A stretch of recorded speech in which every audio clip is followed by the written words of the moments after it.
पेश है TVS bumper offers. पाइए 2100 रुपए की निश्चित छूट, 3000 रुपए का एक्सचेंज बोनस और 10,000 रुपए तक बचत। जिन मजदूरों का श्रम विभाग कार्यालय में अपना पंजीकरण करा रखा है, वही मजदूर कल्याणकारी योजनाओं का भी लाभ लेते हैं, लेकिन कुछ मजदूर दलालों के चुंगल में फंस जाते हैं और दलाल उन मजदूरों से रिश्वत के तौर पर धनराशि वसूल सुनते हैं। इसी क्रम में सरकार द्वारा समय समय पर योजनाएं निकाली जाती हैं, जिससे कि गरीब मजदूरों को सरकारी सहायता मिल सके, लेकिन कुछ दलाल के द्वारा अवैध तरीके से कार्यालय का काम भी कराया जाता है।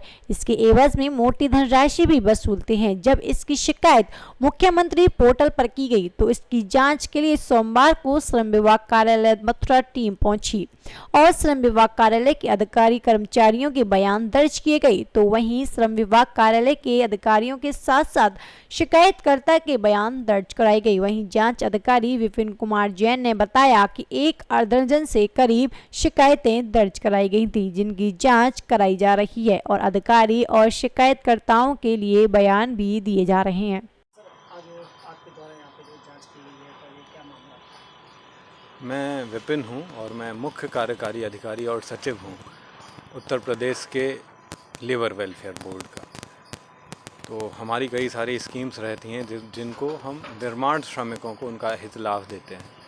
मथुरा जनपद से कुछ शिकायतें थीं कि हित लाभ का गलत वितरण हुआ है या कुछ दुरभिसंधि से कुछ कूट रचना वगैरह करके कुछ लोगों ने गलत काम किए हैं। तो अलग अलग हमें जो शिकायतें मिली थी उनको हम जांच करने के लिए यहाँ आए हैं। आपकी जांच में शिकायत सही पाई गई या गलत पाई गई? शिकायत के विषय में हमने लोगों के बयान दर्ज किए हैं। डॉक्यूमेंट्री जो भी एविडेंस है उनका हम वेरिफिकेशन कर रहे हैं।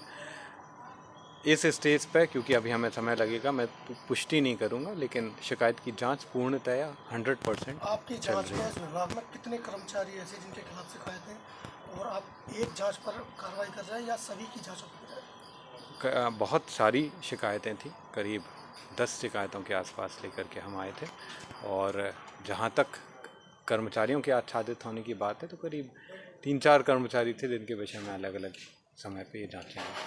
तो क्या शिकायतकर्ताओं को ये संतुष्टि है कि आपकी तरफ से जो कार्रवाई की जा रही है उन्हें उनसे न्याय मिलेगा?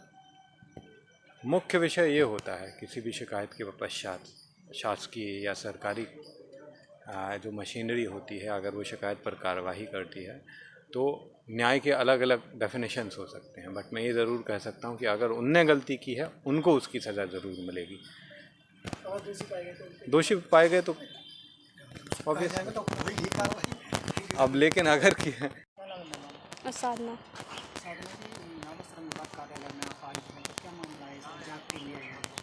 वो जो मैंने शिकायत की थी, जिन्होंने फर्जी तरीके से शादी करा के पैसे दिलाए गए थे और शिशु हित लाभ का जो फर्जी तरीके से पैसा दिलाया गया था, उन्हीं के विषय में आज सर यहाँ पे जांच कमेटी आई थी। उन्होंने मुझे बुलाया था और उन्होंने मेरे बयान भी लिए हैं और अपने तरीके से उन्होंने बोला है इस तरह जांच करके हम कार्रवाई भी करेंगे।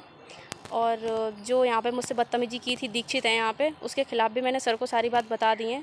उन्होंने कहा है कि इसके खिलाफ़ भी कार्रवाई की जाएगी और आपसे अगर ऐसी बदतमीजी की है तो आपको इनके खिलाफ़ FIR भी करनी चाहिए थी और बिल्कुल मैं करूँगी भी, इसके बारे में कार्रवाई करूँगी क्योंकि मुझे अब सर का सपोर्ट मिल चुका है।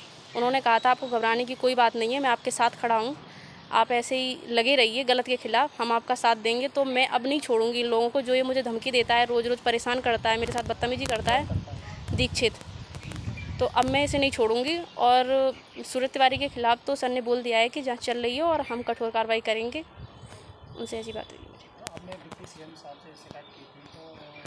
उन्हीं के जरिए। हम डिप्टी CM से सर गए थे मिलने के लिए।